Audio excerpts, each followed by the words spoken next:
Good morning, everyone. It's Lee Henson, President and founder of AgileDad, and it's time for today's episode of the Daily Stand-Up. So without any further ado, let's get started. It's Friday. We made it through another week, an amazing week where we had lots of good things happen. I hope that you're having just as fantastic a week as I am. Um, Today is Friday where we talk about our agile, not so agile stories. And I wanted to talk to you about 5 cases of what I consider to be inspired leadership. So, leadership has been a topic that's on my mind a lot lately because I've done a number of leadership sessions with some clients recently, and they've been very well received. But I thought we'd talk about some really inspirational stories that help change the way that people view things and help with diversity, inclusion, culture, and those type of things. But things that really define heroes or leaders in my eyes. So the first one I'd like to talk about is leadership through compassion. And this one dates back to Princess Diana. So in the 1980s, just to set the stage, AIDS arrived on a world stage. It was a new, frightening disease which had no cure, and it was rampaging through communities and countries. People at that point, they believed you could catch AIDS from touching someone who had it, even sitting on the same toilet seat. Sufferers were shunned, and up to 50% of the people polled in the United States believed that those with AIDS should be quarantined and locked away. Um, that all changed on April 19th of 1987. Princess Diana, at the time one of the most famous people in the world, opened up a first unit in the UK that was dedicated to treating people with HIV or AIDS. And during her visit, she took time to shake the hands of a patient without wearing gloves. And this totally changed people's perception of AIDS and an epidemic forever.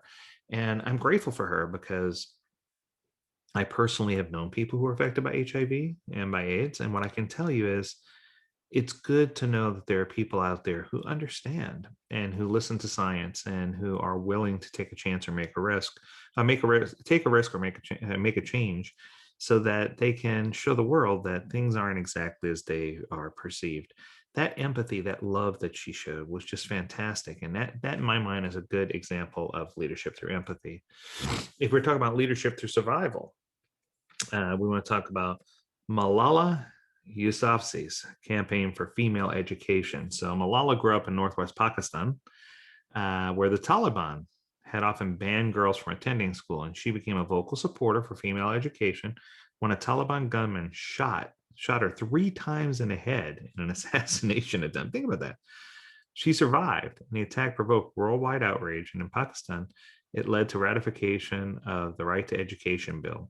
Since her recovery, Malala has become the youngest person to receive the Nobel Peace Prize. She's addressed the United Nations, met world leaders, and founded a nonprofit Malala Fund.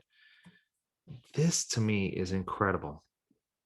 When you talk about living through it, surviving, being a fighter, doing what you got to do, I'm a huge advocate for equality and for female education. And I just thought that this was an incredible story. So, that uplifts me and inspires me to keep fighting, even through the hard times. Leadership through inspiration. And this is the Captain Obvious one for me. Dr. Martin Luther King, when he gave the I Have a Dream speech, it was just life changing. He was the most prominent leader for the American Civil Rights Movement of the 1950s and 60s until he was assassinated brutally in 1968. He modeled his strategy of civil disobedience and nonviolence on the successes of Gandhi, and he also received the Nobel Peace Prize. But I think the thing he'll most be remembered for was on October 14th, 1964. He made a speech at the March on Washington for Jobs and Freedom that continues to inspire people this day to have a dream. You know, black, white, and different doesn't matter. I think we all need to be in a position that we can dream. The quote that everyone remembers, of course, is I have a dream that my 4 little children will one day live in a nation where they will not be judged by the color of their skin, but by the content of their character. Yeah. I think that when we can get rid of these prejudice and get rid of these things around us, it's going to help us really see where we should be. How about leadership through politics? That's not one you might have thought of because, well, most political leaders aren't great. But I want to bring into account Eleanor Roosevelt. So Eleanor Roosevelt was a politician, a first lady, a diplomat, a journalist, and an activist. She served as United States delegate to the UN for 7 years, was head of the UN Human Rights Commission, and helped write the 1948 UN Declaration of Human Rights.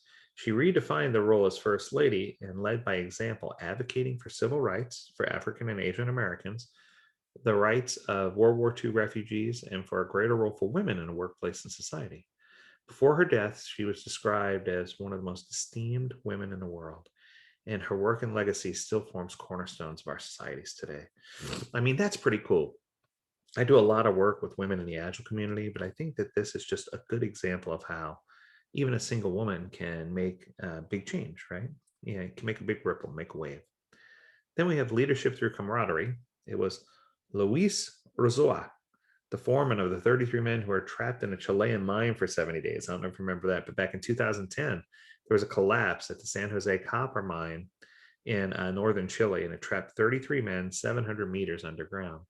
Their foreman immediately recognized the seriousness of the accident and took charge, organizing the men for a long-term survival situation and helping them cope mentally with the situation. He made detailed maps of the area to help with the rescue effort and coordinated closely with engineers on the surface. He was the last man to be rescued. He remained cool and calm under pressure, merely remarking, "It's been a bit of a long shift." Can you imagine? Wow, it's been a bit of a long shift. 70 days. That I would say, yeah, that's a long shift. Um, how about this one? Leadership through taking a stance. And they bring up Rosa Parks. On the 1st of December 1955 in segregated Alabama, Rosa Parks refused to give up her seat in a colored section of a bus for a white passenger when ordered to do so by the driver. Her non action had her arrested. She lost her job and received death threats for many years. However, her action became a powerful symbol of the modern civil rights movement, and Rosa became an international icon. She went on to organize and collaborate with civil rights leaders, wrote an autobiography, and was awarded the Presidential Medal of Freedom and the Congressional Gold Medal. The United States Congress called her the First Lady of Human Rights. Sorry. When I talk about this type of leadership, you can't help but get choked up and a little emotional because these people are so powerful. The next one's one of my favorite people on the planet. It's leadership through empathy, and it's Jacinda Ardern. So empathy is not the first thing you may think of when you look at a politician, but it's the leadership quality that draws people to Jacinda. The coronavirus pandemic may be the biggest political test facing world leaders for generations. Jacinda Ardern's leadership style in a crisis resonated with people.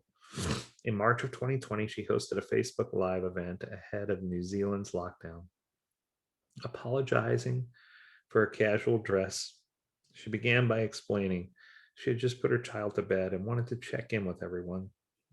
Her messages have been clear and consistent, and people have listened. New Zealand has been one of the very few countries in the world that appeared to have successfully managed a pandemic. Ladies and gentlemen, these are the types of leaders that I think should be running everything today. These are the types of people who are embedded and invested in making a difference. These are the types of leaders who clearly are heroes in their own right. These are the types of leaders who have stepped up and really taken hold of what their situation was. And they didn't look at an obstacle and say, "Oh, nothing we can do about that." They looked at obstacles and said, "How can we overcome them? What can we do to make a difference? How can we be in a position where we can really dig in our feet and, put our nose to the grindstone and really do something positive?" And I think that individually we need to recognize that we can each make a difference and that we can all be in a better place. But I think it's important for each one of us to understand that it all starts with one. It all starts with one person. And each of these people showed compassion or empathy or leadership that helped make the world a better place. My hope is that one day I can be in a position to do that and that you can too. As always, we encourage you to tune in to the Daily Stand-Up Podcast where you can learn more about leadership topics and plenty of other topics. And we want you to have an amazing weekend. Go out and serve somebody, lose yourself in the service of others, make the world a better place. And as always, we encourage you to stay healthy, stay well, and stay agile, my friends. Until next time, we'll see you on Monday.